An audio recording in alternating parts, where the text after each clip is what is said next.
الکرام،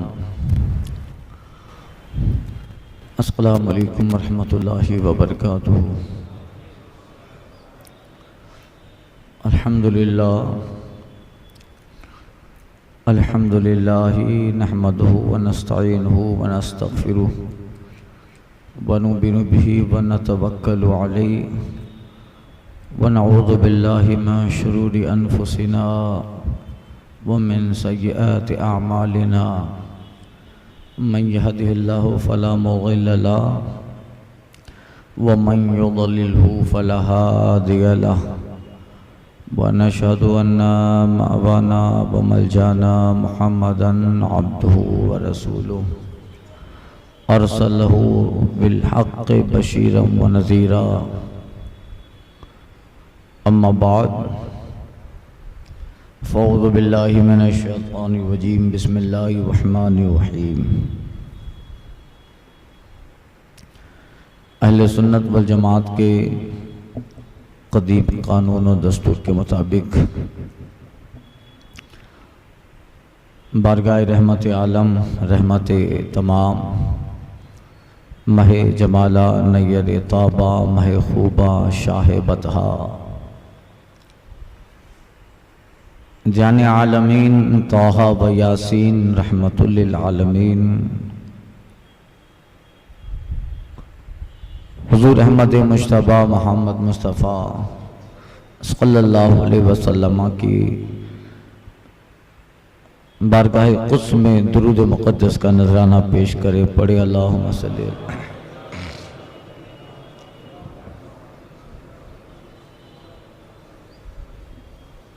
صلاۃ و سلام علیک یا سیدی یا حبیبی یا رسول اللہ، امام عشق و محبت، دریائے عشق رسالت، کنز الکرامت، جبل الاستقامت، مولائے نعمت، اعلیٰ حضرت امام اہل سنت فرماتے ہیں، حشر تک ڈالیں گے ہم پیدائش مولا کی دھوم، حشر تک ڈالیں گے ہم پیدائش مولا کی دھوم، مثل فارس نجد کے قلعے گراتے جائیں گے، خاک ہو جائیں عدو جل کر مگر ہم تو رضا، خاک ہو جائیں عدو جل کر مگر ہم تو رضا، دم میں جب تک دم ہے ذکر ان کا سناتے جائیں گے، وسعتیں دی ہیں خدا نے دامن محبوب میں، وسعتیں دی ہیں خدا نے دامن محبوب میں، جرم کھلتے جائیں گے وہ چھپاتے جائیں گے، لو وہ آئے مسکراتے ہم اسیروں کی طرف، لو وہ آئے مسکراتے ہم اسیروں کی طرف، نعمت خلد اپنے صدقے میں لٹاتے جائیں گے۔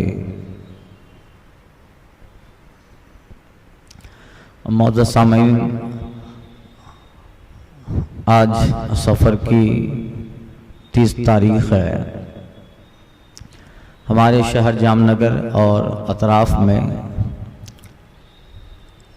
ماہ ربیع الاول شریف کے چاند کی رؤیت نہیں ہوئی،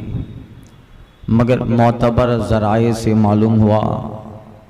بھروچ کے بعض علاقے، آمود، ہلدروا، جمبو سر، ان علاقوں میں عام رؤیت ہوئی، اور ہمارے ادارہ دارالعلوم انوار خواجہ سے 2 گواہ بھی شرعی شہادت حاصل کرنے کے لیے کل رات ہی میں شب میں روانہ ہو گئے۔ انشاءاللہ آج شام تک چاند کی گواہی آ جائے گی، تو پھر آج 1 ربیع الاول شہادت آنے کے بعد آج کی تاریخ بروز جمعہ 1 ربیع الاول شریف مانی جائے گی، اور آنے والے 19 تاریخ یعنی منگل کو 12 ربیع الاول شریف تے پائے گا۔ تو شرعی شہادت نہیں آئی، مگر آج شام تک ضرور انشاءاللہ تعالی آ جائے گی، تو آج پہلی تاریخ ہو جائے گی، مگر جب تک گواہی نہیں ہوئی یہ تاریخ 30 ہی ہے سفر المظفر کی۔ یہ حضور کا آمد مصطفیٰ کا مبارک و مسعود مہینہ ہمارے درمیان جلوہ بار ہو رہا ہے۔ ماہ ربیع النور، ماہ آمد نور، حضور کے اس دنیا میں جلوہ بار ہونے کا، عالم نور سے عالم آب و خاک میں تشریف لانے کا یہ مہینہ ہے کہ جب آقا کریم صلی اللہ علیہ وسلم رب کے حکم سے اس خاکدانہ گیتی پر حضرت عبداللہ اور حضرت آمینہ کے گھر اسی ماہ کی 12 تاریخ کو وارد مسعود ہوتے ہیں، تو وہ دن بڑا برکتوں کا اور رحمتوں کا دن ہے کہ اللہ نے جس محبوب کے لیے کائنات سجائی ہے اور جن کے صدقے ہی میں اللہ تعالیٰ نے مخلوقات کو پردہ عدم سے وجود بخشا، اور جن کے صدقے ہی میں اللہ نے ہر چیز کو پیدا کیا، بلکہ خدا نے خود اپنی ربوبیت کا اظہار بھی اسی محبوب کے لیے کیا کہ حدیث کا مفہوم ہے کہ اے محبوب، اگر تم کو پیدا کرنا مقصد نہ ہوتا تو میں کبھی بھی، اگر تمہارا پیدا کرنا مقصود نہ ہوتا تو میں اس کا بھی اظہار نہیں کرتا کہ میں رب ہوں۔ تو حضور کے آمد کے لیے ہی، حضور کے صدقے ہی میں کائنات کی سب چیزیں بنی ہیں، اور یہ کائنات صرف اور صرف حضور کے لیے بنائی گئی، اور ہم کو غلاموں کو اللہ تعالیٰ نے اپنے محبوب کے لیے بنایا۔ کونین بنائے گئے سرکار کی خاطر، کونین بنائے گئے سرکار کی خاطر، اور کونین کی خاطر تمہیں سرکار بنایا۔ تو یہ مصطفیٰ جان رحمت جن کی آمد کے لیے ہی ساری چیزیں ہیں۔ استاد زمن علامہ حسن رضا کہتے ہیں، نہ کیوں آرائش کرتا خدا دنیا کے ساما میں، نہ کیوں آرائش کرتا خدا دنیا کے ساما میں، یا رسول اللہ تمہیں دلہا بنا کر بھیجنا تھا بزم انکا میں۔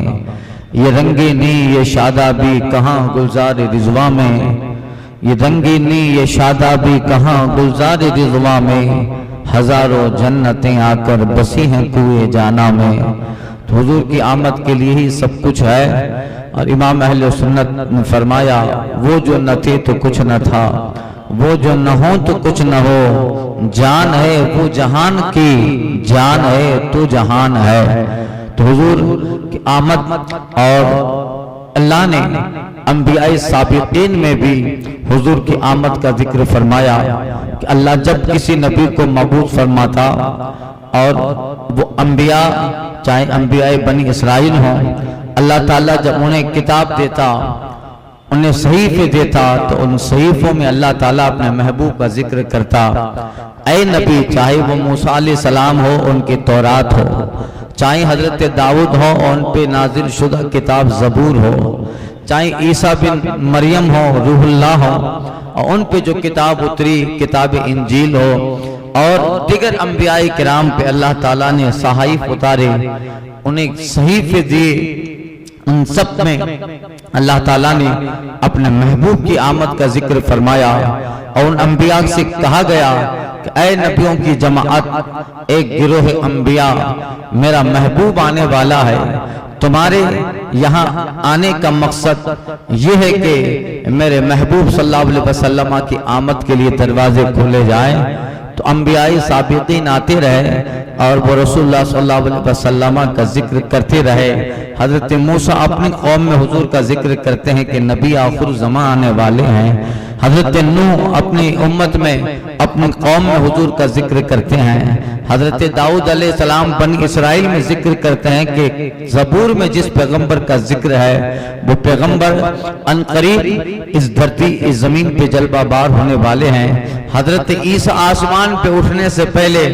حواریوں سے کہتے ہیں، اپنے اصحاب سے کہتے ہیں، یاتی من بعدی اسمو احمد، میرے بعد ایک ذات آنے والی ہے جن کا نام احمد ہے، اور وہی ذات ملجا ہے، وہی مرکز ہے، اور یہی ذات اصل ہے۔ تو یہ انبیاء ان کا ذکر کرتے رہے، اور انبیاء اپنے دور میں اپنے امت کو حضور کی فضا کے فضائل اور مناسب مقامات درجات سے آگاہ کرتے رہے۔ سب تمہاری خبر سے تم مؤخر مبتدا ہو۔ اعلیٰ حضرت نے علم نو کا ایک قاعدہ لگا کر بہترین بات پیش فرمائی، کہتے ہیں سب تمہاری خبر تھے تم مؤخر مبتدا ہو، کیا جب اضمار قبل ذکر رتبتاً ثابت آپ ہو۔ آئے بلکہ انبیاء بنی اسرائیل میں اگلے چاہے یہود ہوں چاہے نصارہ ہوں، وہ حضور کے آنے سے پہلے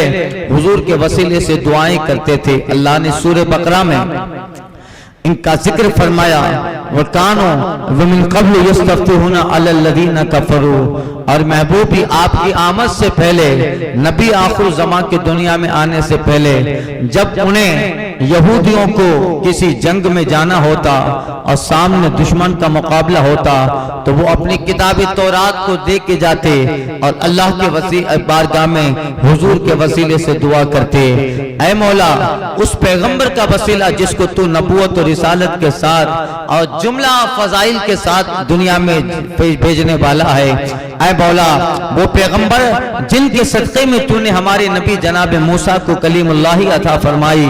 اور مولا تو نے کائنات کا ذرہ ذرہ بنایا، اے مولا اس پیغمبر کا صدقہ ہمیں قوم کافرین پہ غلبہ عطا فرما، ہمیں اس جنگ میں فتح دے۔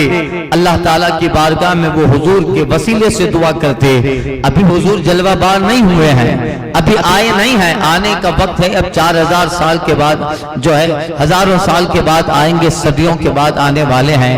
آئے نہیں ہیں، مگر جب وہ بنی اسرائیل کئی مصیبت میں پھنس جاتے تو حضور کے وسیلے سے دعائیں کرتے، بلکہ ان کی شادی بیاہ، ان کے غم اور خوشی کے جب مواقع ہوتے تھے تو وہ ان موقعوں میں بھی مجلس سے منعقد کرتے اور اپنی قوم کو بتاتے کہ پیغمبر آخر الزمان آنے والے ہیں۔ اب جب وہ سرکار آ گئے، پیغمبر آ گئے، ہونا تو یہ چاہیے تھا کہ یہ سارے لوگ حضور پر ایمان لے آتے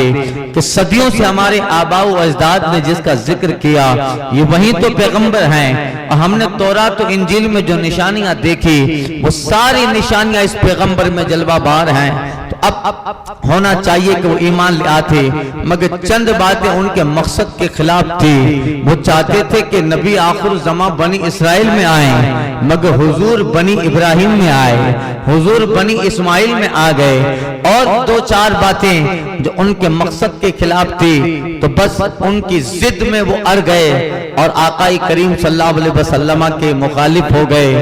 اور اپنے آباء و اجداد کی روش اور اپنی کتابیں جس پہ ہدایت کے ذکر تھے ان کتابوں کے ہدایت کے تذکیروں کو بھلا کر حضور کے سامنے آئے، برسرے بیکار ہوئے اور ستیزہ کار رہ گئے۔ اس لیے ہونا یہ چاہیے، اگلے انبیاء کرام میں بھی مصطفیٰ جان رحمت کی آمد کا ذکر تھا، یہ مہینہ حضور کی آمد کا ہے، آنے کا ذکر تھا، اور وہ کتابوں میں پڑھتے تھے اور ان کا دل خوش ہو جاتا تھا کہ پیغمبر آنے والے ہیں۔ اور ان زمانے میں تفاسیر میں ایک واقعہ ملتا ہے، یہودیوں کی ایک جماعت شام سے نکل کر مصر کی طرف رواں دواں ہیں، اور ان کے پادری ہیں، راہب ہیں، ان کے یہودیوں کے بڑے عالم ہیں، راہبین ہیں، اور وہ شام سے نکل کر کہیں عرب کے کسی علاقے کا سفر کر رہے ہیں۔ سفر کرتے کرتے وہ لوگ مکہ کی وادیوں سے گزرے، بطحا سے گزرتے ہیں۔ اب وہ جب دیکھ رہے ہیں وہ 11 عالموں کی جماعت تھی، راہبوں کی جماعت تھی، ان کے ساتھ ان کے دیگر مصاحبین بھی تھے، ان کے ماننے والے، مگر شام کے رہنے والی 11 راہبین تھے جو کتاب توریت کے حافظ مانے جاتے تھے، اور انہیں ان کے مذہب میں تسلط حاصل تھا، وہ جب شام سے نکل کر جا رہی ہے کہیں، راستے میں بطحا یعنی مکہ کی آبادی پڑی، آبادی میں دیکھا، مکہ میں قیام فرمایا اور چاروں طرف مکہ کے لوکیشن کو دیکھتے آئے کہ یہ پہاڑوں کے سلسلے اور چاروں طرف کھجوروں کے درخت لگے ہیں، کہیں سنگلاگ زمین ہے، کہیں بالو والی زمین ہے، کہیں پتھریلی زمین ہے، اور اس زمین مکہ کو، زمین بکہ کو، لوگ بکہ کہتے تھے، زمین بکہ کو اللہ تعالیٰ نے چاروں طرف سے جو ہے کھجوروں کے درخت سے گھیرا ہے۔ جب اس جگہ پہنچے سفر کرتے کرتے مکہ میں، انہیں آگے جانا تھا مگر راستے میں مکہ کی آبادی پڑی، جب وہ پہنچے مکہ کا لوکیشن دیکھتے ہیں تو ان کے دل میں خیال آیا، قال احد منہم، ان میں سے ایک کہتا ہے ایسا لگتا ہے کہ ہم پہلے اس زمین پہ آ گئے ہیں، یہ دیکھو چاروں طرف پہاڑوں کا سلسلہ ہے، یہ کھجوروں کے درخت، یہاں کا موسم، یہاں کی آب و ہوا، یہاں کی فضا مشام کو معطر کر رہی ہے، یہاں آنے کے بعد قلب کو ایک اندرونی سکون محسوس ہو رہا ہے، احساسات میں اور اضافہ ہو گیا ہے اور ذہنی ایک سکون میسر ہے۔ وہ سارے راہبین جو حافظین تورات تھے آپس میں بات کرنے لگے، ہم یہاں پہلے آئے ہیں کبھی؟ ان میں سے کہتا ہے ہم کیسے یہاں آ سکتے ہیں، ہم نے شام سے پہلی مرتبہ زندگی میں اتنا بڑا سفر طے کیا ہے، ہم پہلے نہیں آئے ہیں۔ کہا جب ہم یہاں آئے نہیں ہیں پہلے تو پھر ہمیں کیوں لگتا ہے کہ ہم نے اس آبادی کو پہلے دیکھ چکا ہے؟ کبھی کبھی ایسا ہوتا ہے کہ ہم کہیں گئے ہوں اور پھر کئی سالوں کے بعد وہاں جانے کا موقع ملے تو ہمارے دماغ میں ایک خیال آتا ہے، ہم اگر بھول گئے ہوں تو سوچتے ہیں کہ یہاں میں پہلے آ گیا ہوں، یہاں میں پہلے آیا ہوں، یا کبھی کبھی ایسا لگتا ہے کہ وہاں گئے تو نہیں ہیں مگر اس آبادی سے گزرو تو ایسا لگتا ہے کہ یہاں آئے ہیں، مطلب اس لوکیشن کو کہیں پڑھا ہوتا ہے، کسی سے اس کے تعلق سے سنا ہوتا ہے، یا اسی طرح کی ملتی جلتی آبادی، ملتا جلتا شہر، ملتا جلتا لوکیشن ہم نے کسی اور جگہ دیکھا ہوتا ہے تو دماغ میں خیال آتا ہے کہ میں پہلے آ گیا ہوں۔ اب وہ راہبین کی جماعت ہیں آپس میں گفتگو کرتی ہے کہ یہاں آئے تو نہیں ہیں، یہ کنفرم ہے، مگر دل کیوں کہتا ہے کہ اس آبادی کو پہلے ہم دیکھ چکے ہیں، یہ سارے حالات یہاں کی آب و ہوا کو دیکھ چکے ہیں۔ بہت غور و فکر کرنے کے بعد ان کا جو بڑا پادری اس سفر میں تھا وہ کہتا ہے حقیقت یہ ہے ہم یہاں آئے نہیں ہیں مگر تورات کھولو، اس زمانے کا یہ دستور تھا کہ جب پادری اور وہ یہودی جب کوئی لمبا سفر طے کرتے تھے تو اپنے ساتھ تورات کے نسخے لے کے چلتے تھے، کتاب تورات کو لے کے چلتے تھے تاکہ رستے میں پڑھ سکے، کوئی آبادی آئے تو کسی کو توریت کا پیغام دے، کسی کو سنائے۔ یعنی ان کے راہبین اور ان کے مذہبی پیشوا جو راہب ہوا کرتے تھے وہ جب بھی باہر نکلتے تو اپنا ایک جھولا رہتا اور اس جھولے میں وہ کتاب توریت رکھتے اور توریت لے کے چلتے تھے۔ یہی ہونا چاہیے، ایک مذہب سے محبت کا دستور ہوتا ہے۔ آپ کو لمبا سفر کرنا ہے، آپ جائیں، آپ کو یہاں سے ممبئی جانا ہے، آپ کو یہاں سے جانا ہے جو ہے مہاراشٹر جانا ہے، راجستھان جانا ہے، اجمیر شریف جانا ہے، آپ کو جاتے جاتے 2 دن لگ جائیں گے، یا کہیں دور جانا ہے 3 دن کا 4 دن کا سفر ہے، اور اس سفر میں کیا کریں گے؟ تو اب ایک مذہب کا اپنا ایک جذبہ ہوا کرتا ہے، اپنی مذہب سے محبت ہے، اتنا لمبا سفر طے کرنا ہے تو ہمارے بزرگوں صالحین کا یہ وطیرہ تھا، قرآن مجید ساتھ میں لے کے سفر کرتے تھے، جگہ ملی کہیں وہیں نماز پڑھی، نماز پڑھنے کے بعد قرآن مجید تلاوت کرنے لگے، رات کو سوئے ہیں، سونے سے پہلے قرآن مجید تلاوت کریں، کہیں آرام کے لیے وقفہ کیا، مومنٹ لیتے ہیں، قرآن مجید پڑھنے لگے۔ صالحین کا یہ طریقہ تھا، صوفیاء کا یہ طریقہ تھا، جب بھی کہیں چلتے قرآن مجید ساتھ میں لے کے چلتے، جہاں وقت ملتا قرآن کھول کے پڑھنے لگتے۔ یہی ہونا چاہیے، آپ کو لمبا سفر ہے تو گاڑی میں ایک چھوٹا سا قرآن شریف جو بائٹنگ کے اعتبار سے ہو وہ لے لینا چاہیے، اور جب بھی وقت ہو گاڑی میں پڑھتے رہیں، فری وقت ہو اسے پڑھتے رہیں، فرض بھی ادا ہو، نمازیں بھی ادا ہو، واجبات بھی ادا ہو، اور آپ کا سفر فری نہ کٹے، وقت فضول نہ جائے، اس وقت میں آپ قرآن پڑھیں، سفر کا سفر بھی ہو، منزل سے آگے بڑھتے بھی جائیں، اور وہ سفر عبادت بھی ہوتا جائے، بندگی میں اس سفر کا شمار ہوتا جائے۔ یہی ہونا چاہیے، ہم لوگوں کا سفر ہوتا ہے، کہیں جانا ہے تو ہمیں دنیا کی ساری چیزیں ہم اپنے بیگ میں رکھ لیتے ہیں، موبائل لیا، چارجر لیا، پاور بینک لیا، ایکسٹرا بیٹری لی، یہ ساری چیزیں ہیں، مسالہ جات اور باقی جو بھی ہماری عادتیں بن گئی ہیں، یہ سارے کی گٹھڑی بنا کے چلتے ہیں کہ سفر میں نئی آبادی کے جو ہے پان اور وہاں کے مسالہ جات میں ہم کو لطف نہیں آئے گا۔ یہیں سے سارا جو عادتوں کا کوٹھڑا لے کے اور ٹوکرا لے کے چلتے ہیں، ساری چیزیں ہیں۔ بیگم سے کہا پاور بینک بھی رکھ لو، الگ سے دیگر موبائل بھی رکھ لو،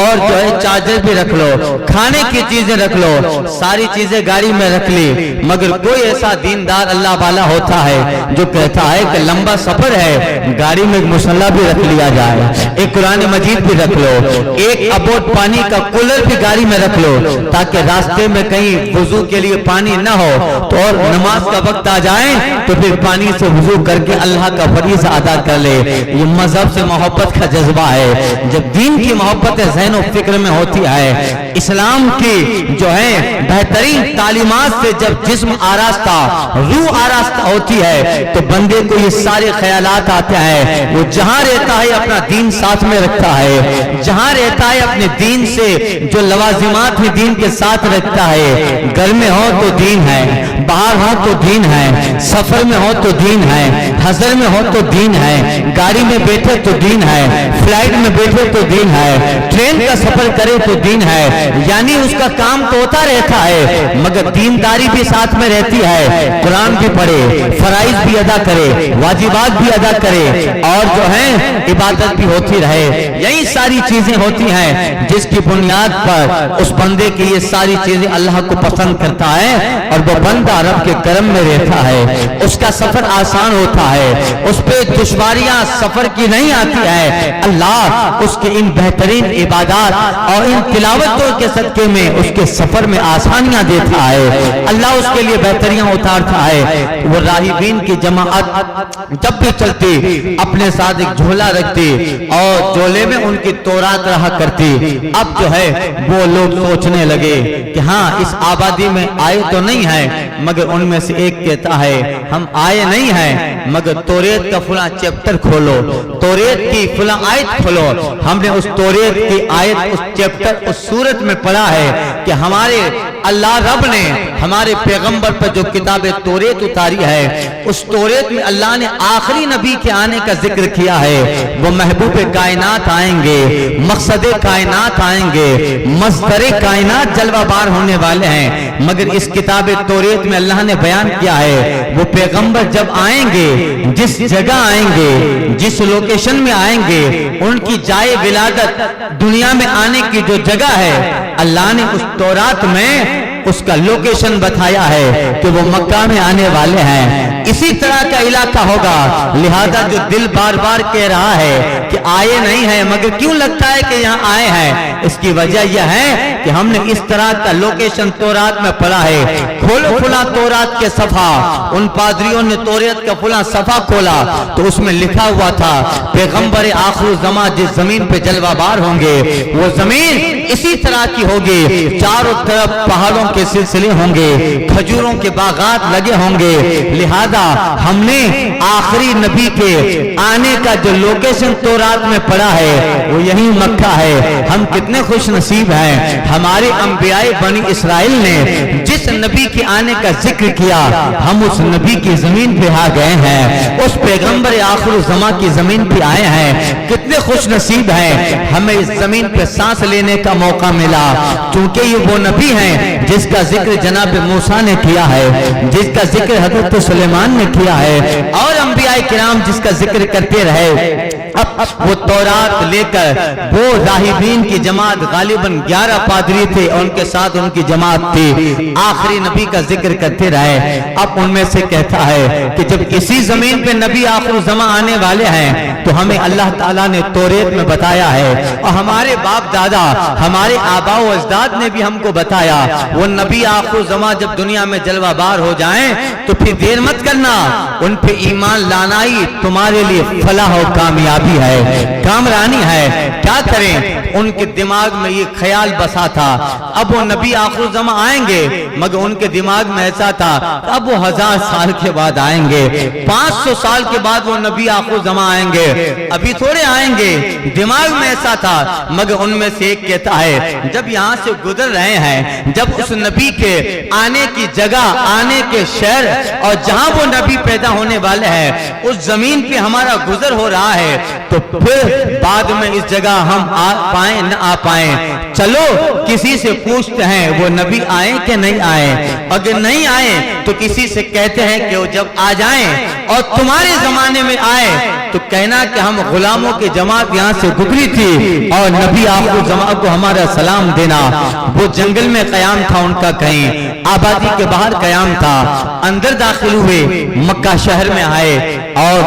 مکہ شہر میں ایک آدمی کو آتے دیکھا، غالباً وہ سرکار کے صحابی رہے ہوں گے، ان سے پوچھا اے بھائی بتاؤ اس مکہ میں کوئی ایسا انسان آیا ہے جو کہتا ہو کہ میں پیغمبر بن کے آیا ہوں، میں نبی آخر الزمان بن کے آیا ہوں؟ اب ان کا پوچھنا تھا، وہ صاحب جواب دیتے ہاں ہاں، بنی ہاشم میں، قریش میں ایک انسان آیا ہے جس کی اخلاق کی کیا بات کروں، جس کے کردار کو کیا بات کروں، اس نے ابھی کچھ مہینوں پہلے فاران کی چوٹی پہ کھڑے رہ کر اپنی نبوت کا اظہار فرمایا، اپنی رسالت کا اظہار فرمایا۔ وہ کہتے ہیں کہ وہ آخری پیغمبر بن کے آئے ہیں، وہ کہتے ہیں کہ وہ اللہ کا رسول بن کے جلوہ بار ہوئے ہیں۔ ان پادریوں نے یہ سنا تو اب ہوش باختہ ہو گئے کہ ہمیں تو لگتا تھا کہ 500,000 سال کے بعد آئیں گے، مگر وہ نبی تو آ گئے ہیں، کیا کریں؟ اب سارے لوگ مشورہ کرتے ہیں کیا کریں؟ اب ان میں سے ایک کہتا ہے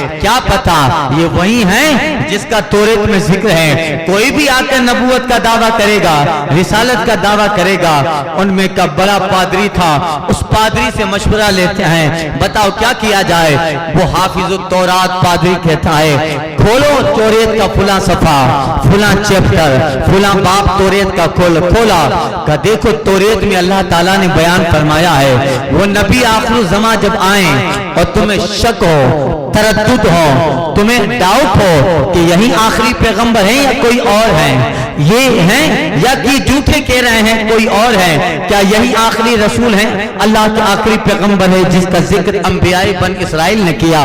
جب تمہیں اس طرح کا شائبہ ہو تو اللہ تعالیٰ نے توریت میں 11 سوالوں کا ذکر فرمایا تھا کہ یہ 11 سوال ہے، اس کا جواب وہی دے گا جو اللہ کا سچا رسول و پیغمبر ہوگا۔ لہذا ہمیں اس نبی کو جانچنے کے لیے اللہ نے توریت میں میزرمنٹ بتایا ہے، ایک کسوٹی دی ہے توریت میں، سوال دی ہے اللہ نے، اس سوالوں کا جو صحیح جواب دے گا وہی نبی آخر الزمان، وہی اللہ کا سچا پیغمبر ہوگا۔ کیا کرے کہ چلو اب ملاقات کرتے ہیں اور سوال دہراتے ہیں، دیکھتے ہیں کیا جواب دیتے ہیں، اس لیے کہ جب آ گئے ہیں اور وہی سچے پیغمبر ہے تو ہمیں تعلیم یہی دی گئی ہے کہ اس پہ ایمان لے آنا ہی دیانت داری اور کامیابی ہے۔ اللہ اللہ، وہ 11 سوال توریت کے، اور یہ بھی بڑے بڑے پادری جو تھے وہ 11 تھے، ایک ایک پادری نے ایک ایک سوال دماغ میں رکھ لیا، دیکھتے ہیں کہ سوال جواب کیا دیتے ہیں، دیکھتے ہیں کہ آنسر کیا ہوتا ہے۔ حرم میں حضور کا پتہ پوچھتے، آقا کا پتہ پوچھتے پوچھتے حرم میں داخل ہوئے، وہاں سے رسول اللہ تشریف لا رہے تھے۔ اللہ اللہ، حضور نے ان کو آتے دیکھا، کسی نے کہا کہ دیکھو یہ جو آ رہے ہیں یہی آخری زمان نبی اپنے کو کہتے ہیں، یہی قریش و بنو ہاشم کے وہ شخص ہیں جنہوں نے نبوت کا دعویٰ کیا ہے اور انہوں نے کہا ہے کہ وہ اللہ کے پیغمبر و رسول بن کے آئے ہیں۔ اشارہ کیا، بتایا، وہاں سے حضور حرم سے نکل رہے ہیں، یہ پادریوں کی جماعت حرم میں داخل ہوتی ہے، حضور نے ان کو دیکھا، انہوں نے حضور کو دیکھا۔ اللہ اللہ، اب حضور تو عالم ما کان وما یکون ہے، اللہ نے محبوب کو علم غیب دیا ہے، حضور نے ان کی آنے کا مقصد سمجھ لیا، آپ سب سمجھ گئے، آقا کے قریب ہوئے۔ اب بلا حضور تو اللہ نے علم ما کان وما یکون سے مصطفیٰ کو سرفراز کیا ہے، حضرت کا علم لدنی تھا اے امیر، حضرت آئے پہ وہیں سے پڑھے لکھے، آئے قریب آئے پادری، حضور نے دیکھا اس سے پہلے کہ پادری آنے کا مقصد بیان کرے کہ یا رسول اللہ گزر رہے تھے، یہاں پہنچے، آپ کا ذکر سنا، یہ ساری چیزیں واردات بیان کرے اور کچھ کہیں، اس سے پہلے سرکار فرماتے آؤ خوش آمدید مرحبا بکم، اچھی آئے۔ جیسے ہی حضور نے ویلکم کہا اور آقا فرماتے ہیں آؤ اب سوال تم کرو گے یا سوال بھی میں کروں، جواب بھی میں عطا فرماؤں۔ اللہ اللہ، آنے کے مقصد سے پہلے یہ بیان کیا، پادری ایک دوسرے کو دیکھنے لگے، ارے ابھی تو کچھ بیان بھی نہ کیا اور ہمارے آنے کا مقصد پتہ چل گیا، یہی آخری نبی ہیں، یہی اللہ کے پیغمبر ہے، یہی اللہ کے نبی ہیں۔ کہ حضور جب پتہ ہے تو اب سوال بھی آپ کریں، جواب بھی آپ عنایت فرمائیں۔ اللہ اللہ، آقا کہتے ہیں سنو فلاں انسان، تم اپنے دماغ میں یہ سوال لے کے آئے تھے اور یہ سوال تورات کے فلاں صفحے پر ہے، تورات کے فلاں چیپٹر میں ہے، تورات کے فلاں سطر میں ہے، اس کا جواب یہ ہے۔ دوسرے کو بلایا، تم نے اپنے دماغ میں یہ سوال بسایا تھا کہ مجھ سے کرے گا، یہ سوال تورات کی فلاں صورت میں ہے، فلاں صفحہ پہ ہے، فلاں چیپٹر میں ہے، اس کا جواب یہ ہے۔ تیسرے کو بلایا، تو نے اپنے دماغ میں یہ سوال بسایا تھا، یہ سوال تورات کی فلاں صورت میں ہے، فلاں پیج پر ہے، فلاں آیت میں ہے، فلاں سطر میں ہے، اس کا جواب یہ ہے۔ اللہ اللہ، 11 لوگ جن کے دماغ میں اپنا سوال لے کے آئے تھے، حضور سوال بھی کرتے ہیں اور ان کو مطمئن کرنے کے لیے سرکار جواب بھی عطا فرماتے ہیں۔ جب دیکھا سوال بھی پیغمبر نے کر دیا جو دماغ میں تھا اور ایسا جواب دیا کہ سیٹسفائیڈ ہو گئے، مطمئن ہو گئے۔ اللہ اللہ، اب چارہ نہ تھا، قدموں میں گرے، کلمہ شہادت پڑھا اور غلامی میں داخل ہو کر مقام صحابیت پہ فائز ہو جاتا۔ اللہ اللہ، مقام صحابیت مل گیا۔ اللہ کا کرم تو دیکھیے، اللہ جب دینا چاہتا ہے تو بندے کو کیا کیا دے دیتا ہے۔ تجارت کرنے جا رہے تھے، یہودیوں کی جماعت ہے، راہبین و پادری کی جماعت ہے، مگر اللہ نے کرم کیا۔ کتنا کرم کیا، ایمان بھی ملا اور صرف ایمان ہی نہ ملا، آقا پہ جب ایمان لے آئے، حضور کو دیکھ کر ایمان لے آئے، مومن تو ہوئے مگر جماعت صحابہ میں داخلہ ہو گیا۔ اللہ اللہ، مقام صحابیت مل گیا۔ یہی تو ہے، اللہ جب کرم کرتا ہے تو حالات ایسے بنا دیتا ہے۔ حضرت موسیٰ علیہ السلام اپنی بیوی کو لے کر مصر کی طرف غالباً روانہ تھے، راستے میں درد ذہ اٹھتا ہے، پین آف ڈیلیوری، ان کی بیوی کو درد ذہ ہوا، اندھیرا تھا۔ حضرت موسیٰ اپنی بیوی سے کہتے ہیں یہیں ٹھہرو، میں کہیں سے روشنی کا انتظام کر کے آؤں۔ روشنی لینے کے لیے، آگ لینے کے لیے جناب موسیٰ نکل جاتے ہیں۔ نکلے اور ایک ایک قدم کئی کلومیٹر کا سفر ہوتا۔ ایک آبادی دیکھی پہاڑ پہ جہاں روشنی نظر آ رہی تھی۔ حضرت موسیٰ سوچتے ہیں کہ یہ کہیں آبادی ہے اور آگ جل رہی ہے، آگ لے آؤں وہاں سے۔ گئے، جب قریب پہنچے تو وہ زیتون کا درخت تھا، جس درخت پر آسمان سے تجلیاں اتر رہی تھی، انوار الہی کا نزول ہوتا تھا۔ اور جیسے ہی موسیٰ قریب جاتے ہیں اس درخت سے آواز آتی ہے، یا موسیٰ انی انا اللہ فخلا نعلیک انکا بالواد المقدس طویٰ۔ اے موسیٰ میں اللہ ہوں، اپنے جوتے اتارو، تم مدین میں نہیں ہو، وادی مقدس میں آ گئے ہو، آؤ تیرا رب تجھے نبوت سے سرفراز کرنا چاہتا ہے۔ کرم تو دیکھو، اپنی بیوی کے لیے آگ لینے گئے ہیں اور اللہ پیغمبری عطا کر رہا ہے، اللہ تعالیٰ نبوت دے رہا ہے۔ اسی لیے کہا تھا خدا کے دین کا موسیٰ سے پوچھئے احوال، خدا کے دین کا موسیٰ سے پوچھئے احوال۔ آگ لینے جائیں وہ پیغمبری مل جائے، آگ لینے جائیں اور پیغمبری مل جائے۔ حضرت شمویل علیہ السلام کا زمانہ ہے، طالوت کا گدھا ڈھونڈ ہو جاتا ہے اور وہ گدھا ڈھونڈتے ڈھونڈتے کہاں دور چلے گئے اور بنی اسرائیل کی آبادی میں آئے۔ بنی اسرائیل کی آبادی میں ان کا جو بنی اسرائیل کا بادشاہ تھا وہ بادشاہ انتقال کر گیا تھا اور زمانے کے جو پیغمبر تھے حضرت شمویل علیہ السلام، اللہ تعالیٰ شمویل علیہ السلام پہ وحی اتارتا ہے، اے پیغمبر بادشاہ بنی اسرائیل کا انتقال کر گیا ہے اور تمہیں نئے بادشاہ کا انتخاب کرنا ہے، مگر نیا بادشاہ وہ ہوگا کہ تم اپنے